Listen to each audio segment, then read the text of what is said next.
What's more important? Is it the work that we're doing or the relationship that we have with God? What's more important than being on the deacon board or being on the music ministry or being on the nurses guild or being in the Word and having a relationship with the Father which are in heaven? It is our work for God that reveals the quality of our relationship with God. David was careful to give Solomon not only his work requirements, but his lifetime duties. It is common to get caught up with work and lose track of how far we've drifted away from God. See, sometimes we get so caught up as fathers in doing work around the house. Washing the cars, I'm going to just talk about myself. Busy doing work that we don't do, hallelujah, what we supposed to do with our children and develop them. We don't have a relationship with the children because we so busy doing work that they see that we do that's supposed to be done by them as well. Yes, the child's supposed to be able to do these things in life to be successful, but you need to have a relationship, Father, with your son in order for him to be able to do the things that he's supposed to be able to do in life. See, the kicker is not so much the work that he's seeing you do, but the relationship that you have with him while you're doing it. Jesus had harsh words for those who had great outward works, but our internal relationship with God was all messed up.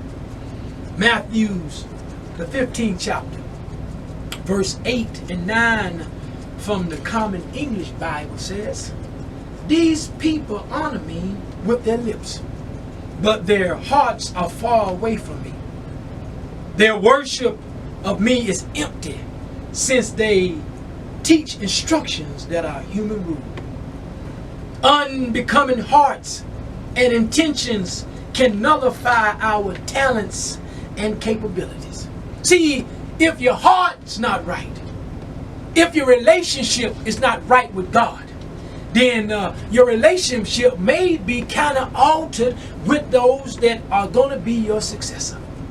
1 Corinthians 13:1 says, "If I had the gift of being able to speak in other languages without learning them, and could speak in every language there is in all of heaven and earth, but didn't love others, I would only be making noise."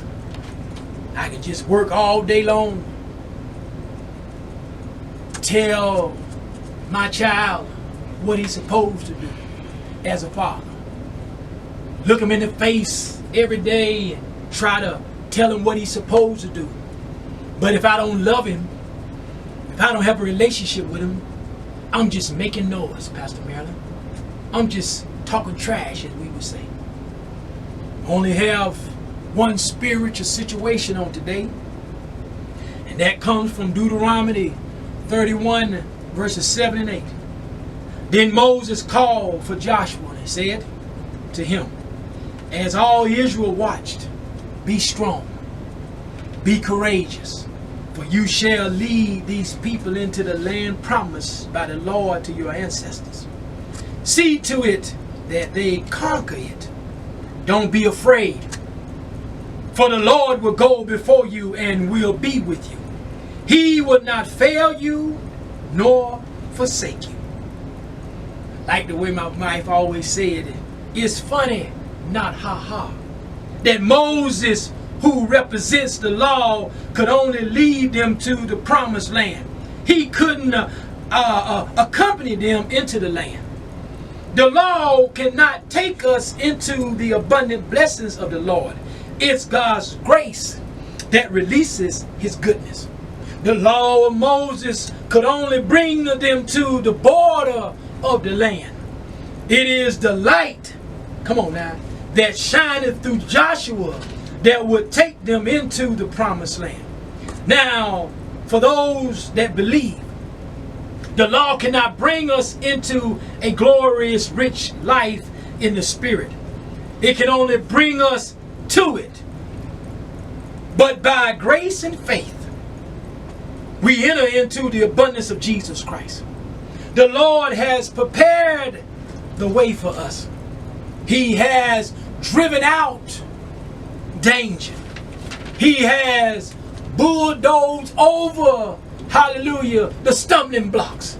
He has made a pathway out of no way for us to follow, hallelujah, as he opened up the rivers, hallelujah, moved the water so the children can cross over the Red Sea. God has provided a way as the Father for his children to be successful.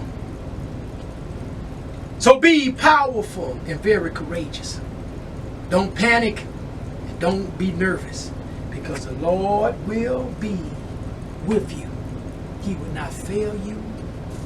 He will not forsake you.